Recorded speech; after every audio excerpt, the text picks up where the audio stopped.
Sa bawat pagsikat ng araw, may mga pamilyang muling humaharap sa hamon ng buhay.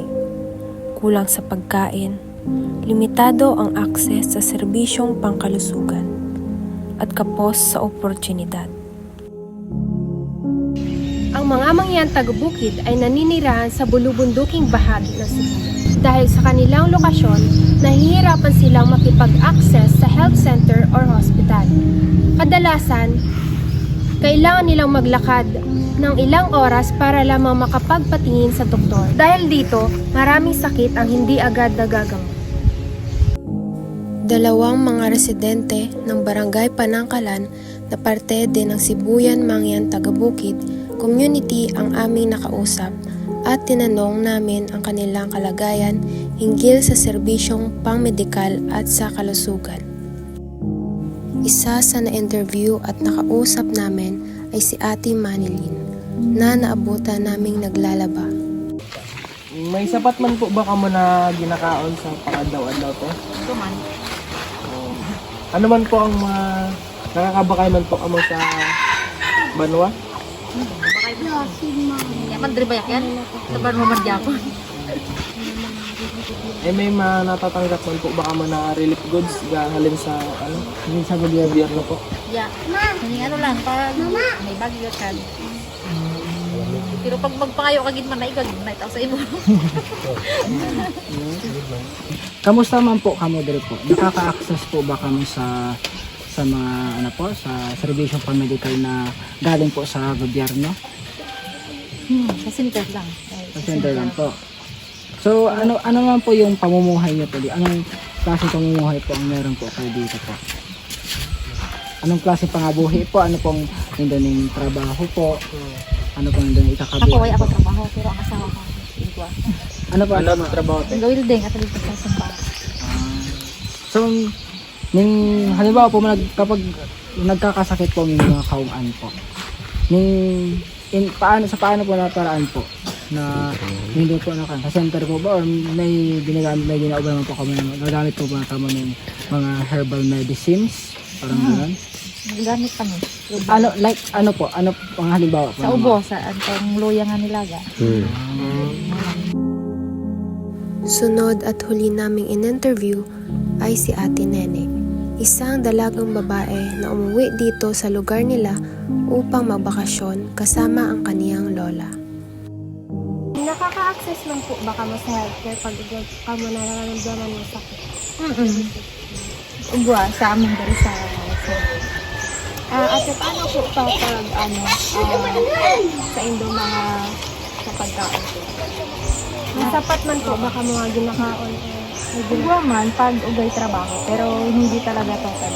Kasi nga sa panahon ngayon, damo talaga yung maduduyaan ng trabaho. Kasi parang naapektuhan kita ng atong sa ibang bansa baga may damo. Nakakaaw naman, 3 beses sa isang araw, ganun. Pero mahuga talaga ang trabaho. may mga pa po amo atin nag-eskwela. Yung buwa, mag-grade 12 ang isa, tapos yung isa mag-grade 3. Nakakabato man po kamo mga relief goods galing sa gobyerno. Diba, nakakabaton. Lalo na mama ko kasi Herbal medicine? oo, nagamit kami ng herbal kasi minsan, waya ni buyong sa center. Kaya, option namon, herbal talaga. Kumbaga sa center parang kulang-kulang sila sa mga gamot talaga. Hindi po ba humihingi ng tulong sa gobyerno po? Gapangayo man kami bulig, kaso syempre sa kadamo ng gapangayo bulig, hindi man na pagkadto mga dayo mabuligan ka. Kasi may mas nauna pa. Kumbaga na line up. So hindi pala ibig sabihin gagawin bukod din siya parang nagiging optional na. Oo, nagiging talaga. Parang hindi naman totally na yun ang gamiton mo kasi kailangan mo talaga magpa-check up. Pero sa ngayon kasi parang siyempre sa kadama, parang gamasakit ba? Hindi ka naman agad-agad makasikaso. Member po kamo ng Fortis. Dati member ang mama ko ng Fortis, pero hindi. Ay, ang Kasi mama mo senior po. na kasi siya. Ang mga Parang senior na. tinanggal. Pero may nabubuhay man po kasi. Oo, may nabubuo siya na beneficyo sa senior. Ngayon, so, baligin na ibang oh, ang nag-stay talaga doon is yung mga dari na hindi ka ma-stay sa tapos kami bakasyon. Pero ganun talaga ang ano nila, sitwasyon nila. Paano ito pag may mga pag may mga bagyo na kamusta po kami dahil? Pag may mga bagyo tapos hindi, halimbawa tumasang tubig tapos ay parang ang malakas talaga ang hangin. Ang option nila is i-evacuate nila dito sa daycare. Nababa sila. Atong dito po. Yung may ano. Kasi damot nilog na yun. Yun ang option nila na evacuate sa baba. Makalipas ang ilang araw, binalikan ulit namin ang dalawang pamilyang aming in-interview at nakausap. Bilang mga kabataan ay nagsagawa kami doon sa mismong barangay na iyon ng outreach program sa pamamagitan ng pagbibigay ng kaunting tulong gaya ng relief goods.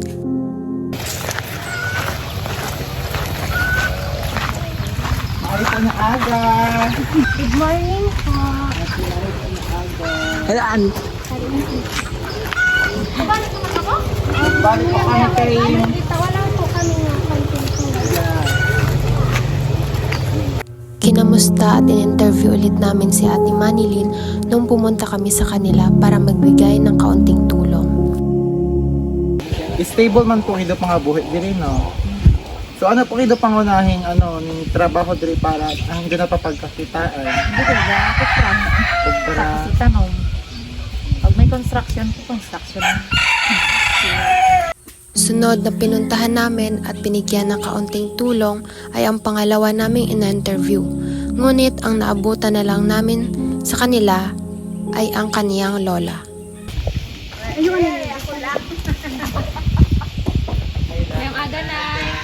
ito na lang hawid ng iba.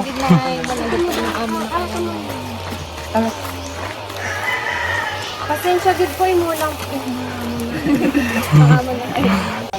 Matapos namin bigyan ng kaunting tulong si nanay, kinamusta at kinausap namin siya tungkol sa kanilang buhay. Yung ato, Muna gi-interview namin. Linlin, nandun na, naglarga na. Daya na yung halaga ko, ito. oh. Iya po inaunga. Babalik man at dito. Iya po inaunga. Dito sa anak ito. Apo mo na po ini. Magpuyang anak ko yan. Trabaho sa Manila, security guard. Security guard. Dati ito. Ito ang hambal ko sa si Marvel, Manila. Di na po asin daw sa Manila na. Manila kami nag-star sa Taguig. Sa Trabaho.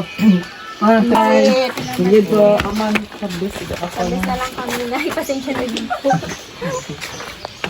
Thank you. Bye-bye. Salamat, Nay. Health is one of the most important needs of every human being. This is why Sustainable Development Goal number 3 focuses on good health and well-being for all. Its goal is to ensure that every person, regardless of status or location, has access to quality healthcare and a chance to live a healthy life. This goal reminds us that health is not only about treating illness, but also about creating a better future where people can live safely, grow, and thrive. Through SDG 3, we move closer to a world where good health and well-being are right for everyone and not a privilege for a few. At the end of our journey in this documentary, let this not just remain a story, but a reminder that health is a right for everyone, not a privilege. Many communities still lack access to proper healthcare, people waiting for treatment that should have been given immediately, families struggling against illness with limited support. But this is not where the story ends. Through SDG 3, good health and well-being, we are given hope to build a better healthcare system, a world where no one is left behind, and every life truly matters. So, let us act together because change begins with us.